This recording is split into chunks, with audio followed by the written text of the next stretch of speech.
Islam Nusantara kembali dihebohkan. Ia dianggap sebagai sebuah istilah yang bermasalah. Karena ada dua hal. Yang pertama, Islam Nusantara dianggap menyalahi Islam yang satu.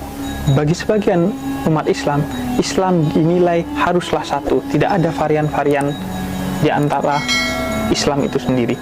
Kemudian yang kedua, Islam Nusantara dianggap memicu perpecahan di tengah umat Islam. Sebagian umat Islam keberatan dengan istilah Islam Nusantara itu karena mereka menganggap ini adalah paham yang salah lantaran mereka salah paham terhadap Islam Nusantara itu sendiri. Oleh karena itu, saya akan memberikan contoh yang insya Allah akan memudahkan kepada sebagian kita untuk memahami tentang apa itu Islam Nusantara.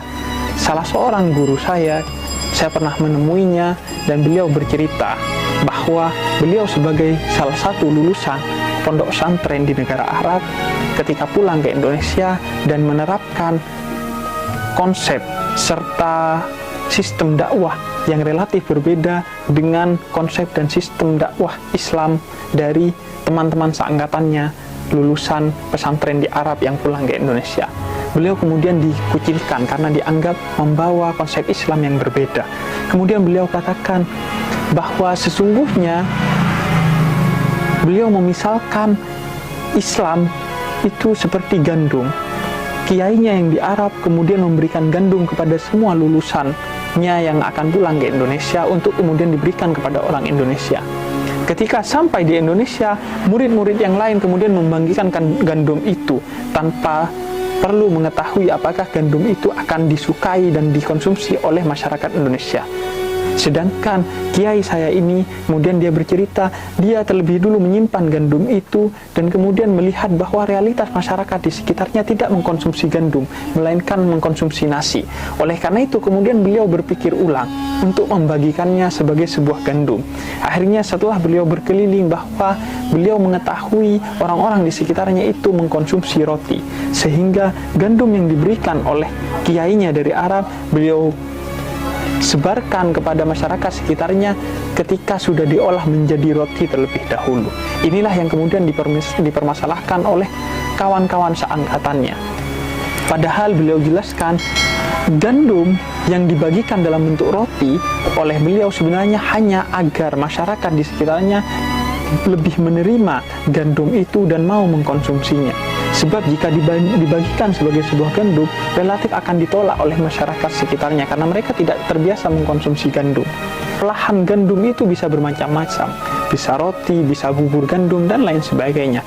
Dan ketika gandum itu diolah menjadi roti, sama sekali bukan berarti kemudian gandum itu tidak lagi gandum, atau bukan berarti menghilangkan nilai kegandumannya.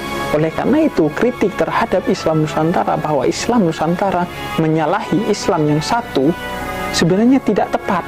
Sebab sebagaimana sebuah gandum ketika diolah menjadi bubur gandum ataupun roti, ia bukan berarti kemudian kehilangan kegandumannya. Ia tetaplah gandum, hanya variannya saja diubah agar sesuai dengan konteks masyarakat sekitarnya.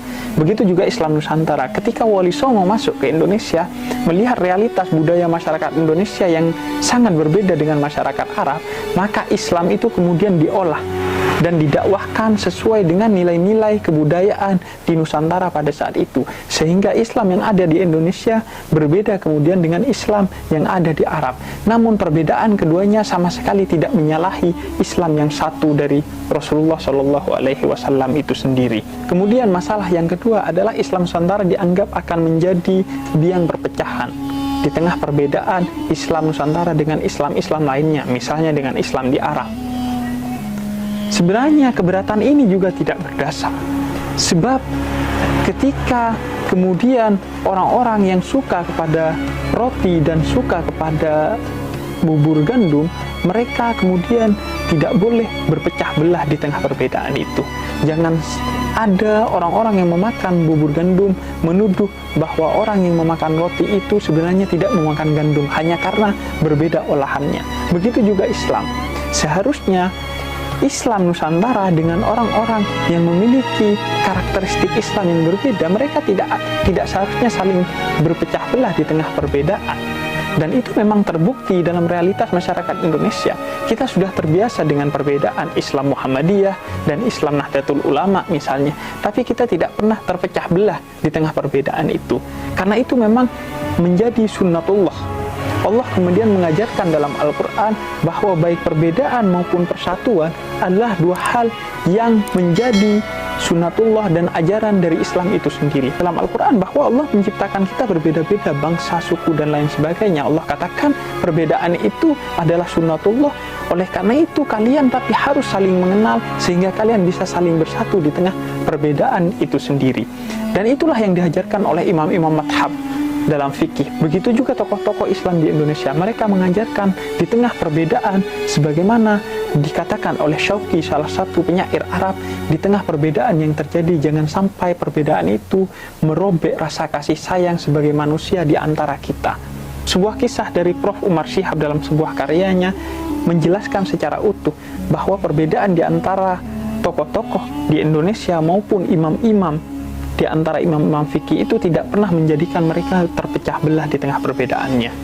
Dikisahkan suatu hari Buya Hamka diundang berceramah di masjid yang dibangun oleh kakek Prof. Umar Syihab yang bernama Masjid As-Said.